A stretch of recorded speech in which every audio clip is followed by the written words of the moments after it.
Welcome to another deep dive. We got some really interesting material sent to us, and I'm excited to jump in with you. Yeah, definitely. It's called Fusion of Spirituality by Means of Etiquette of Spirituality. It's a mouthful. Yeah, It's a mouthful, but I think we can handle it. absolutely. And just a heads up, the listener requested that we address the author as Shri Suresh. Oh, good to know.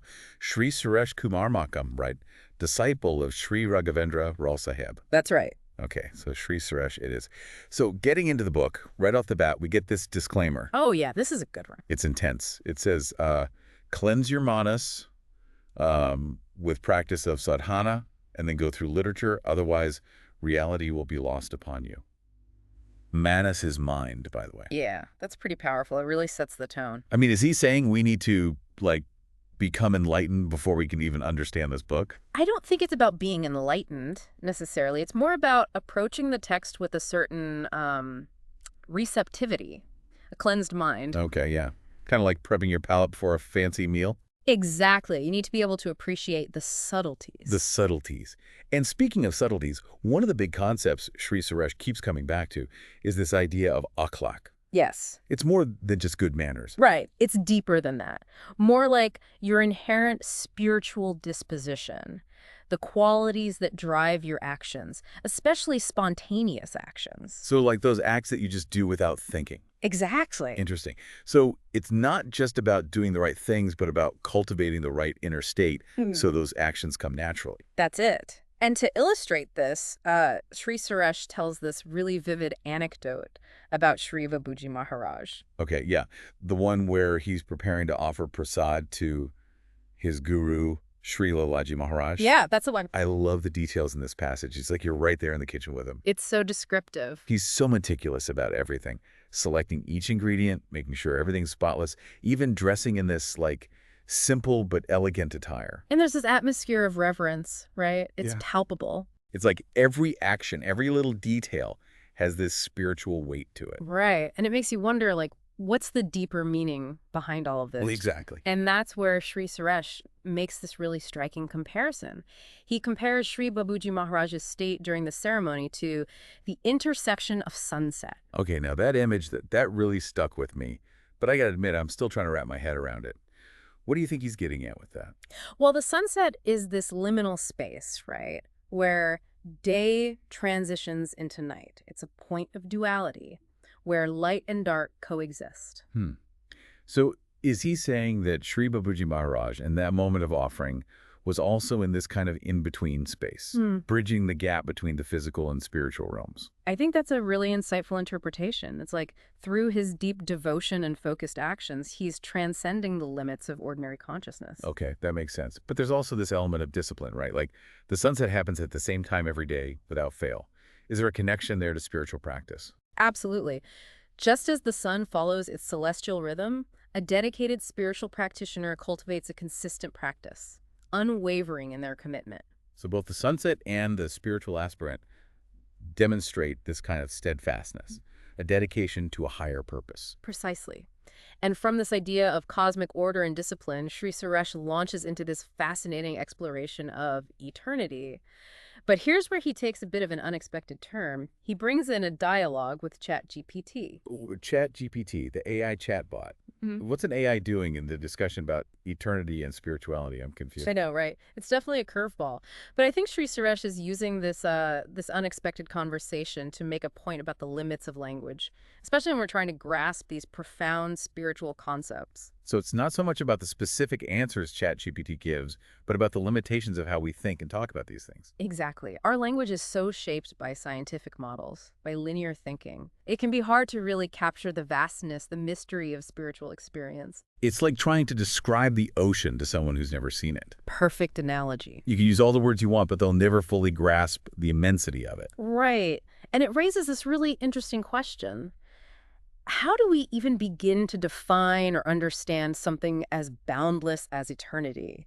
Are there other ways of knowing beyond our current intellectual frameworks? Ooh, now, that's a question I'm going to be chewing on for a while. I think we all will.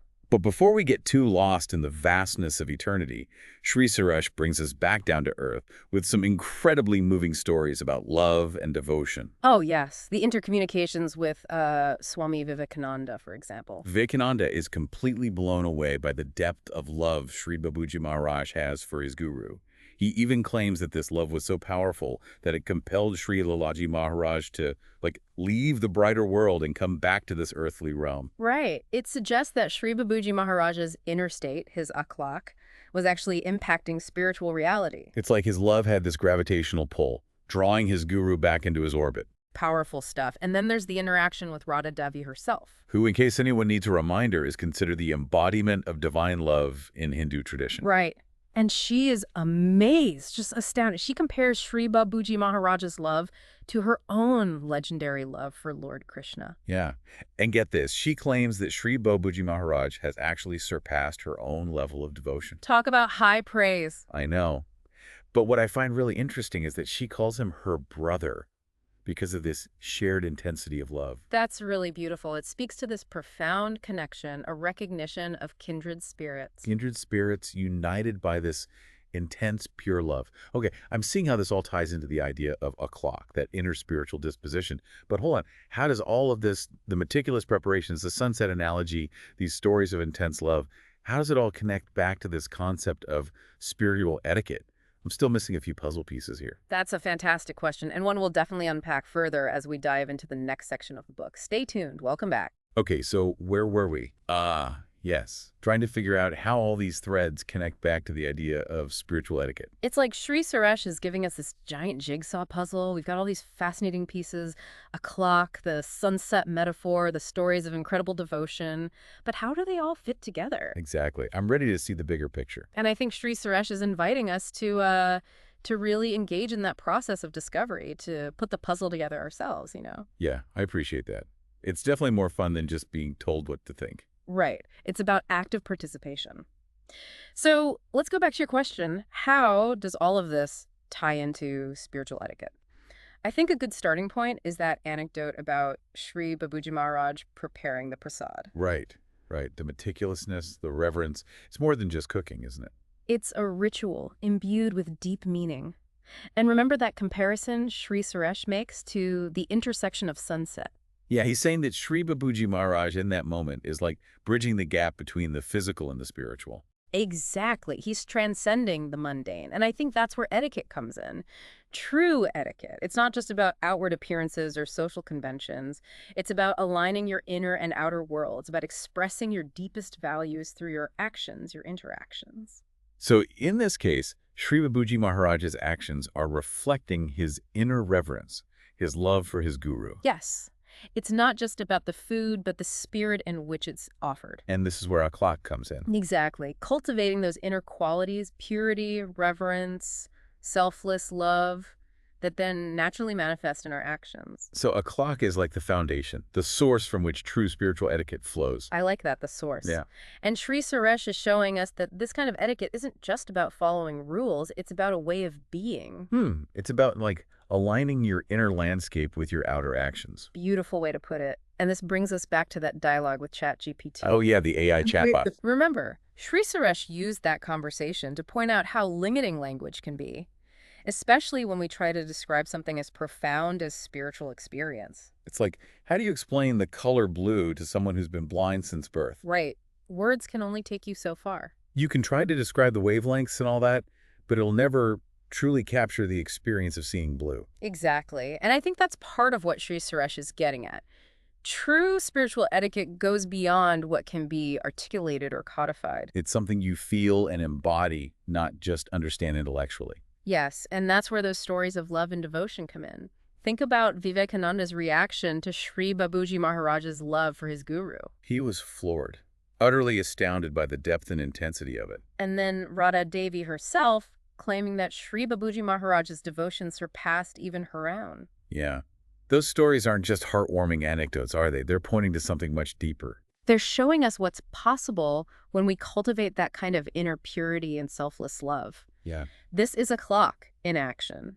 The inner disposition manifesting as outward expression. Extraordinary expression. So it's not about trying to copy those specific actions, but about understanding the principles behind them.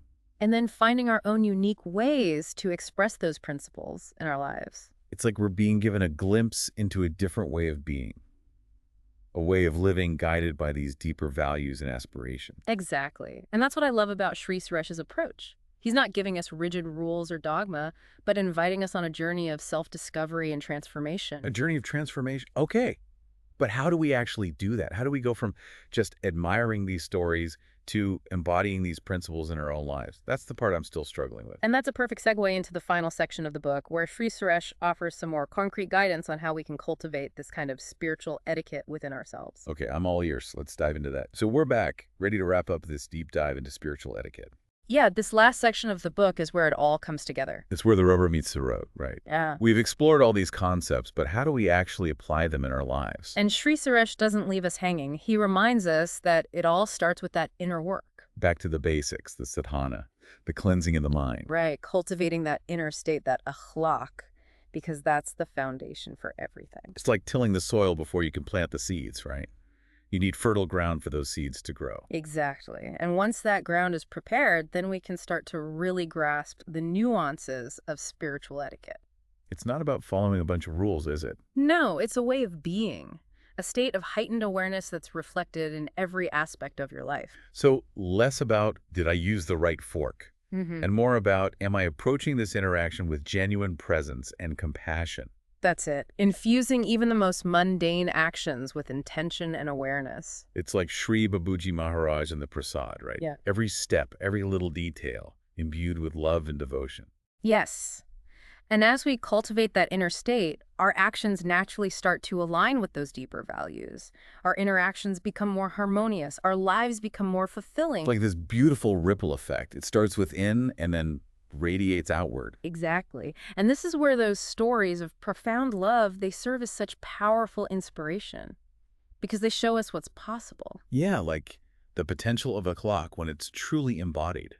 Vivekananda witnessing the depth of Shri Babuji Maharaj's love for his guru, Radha Devi, recognizing a love that even surpassed our own. These aren't just nice stories, they're examples of spiritual etiquette at its most potent. They're like showing us the transformative power of pure, selfless love. It's love that transcends limitations. It creates ripples that extend far beyond ourselves. Okay, I'm getting it. Yeah. So it's not about learning a specific set of rules, like how to hold your teacup or address a dignitary. It's about cultivating a depth of awareness and expressing that awareness through every thought, every word, every action. And the beautiful thing is, this isn't something that's only accessible to, like, saints or mystics. It's a practice we can all cultivate. So for our listeners, someone who's been with us on this deep dive, Yeah. how do they take these ideas and put them into action? Well, maybe it starts with going back to that opening disclaimer, making a commitment to that inner work, the sadhana. Creating that fertile ground we were talking about. Right. And then from there, starting to pay attention, noticing those moments where we can choose to react habitually or respond with greater awareness. So it could be something as simple as choosing patience over frustration when you're stuck in traffic. Yeah, or offering a genuine compliment to a stranger, bringing more mindfulness to your daily routine. It's about looking for those opportunities, big or small, to align your actions with your aspirations, to live your life with that same sense of reverence and devotion that we saw in those stories. Exactly. Wow, this has been such a rich conversation. Yeah, I feel like we've just scratched the surface. There's so much to unpack here. But as always, the real journey starts now, right? It does. So, to our listener, we invite you to keep pondering these ideas. How can you cultivate spiritual etiquette in your own unique way? What small changes can you make to embody those qualities of purity, reverence, and love? We hope this deep dive has given you some food for thought, some inspiration for your own journey of inner transformation. Thanks for joining us.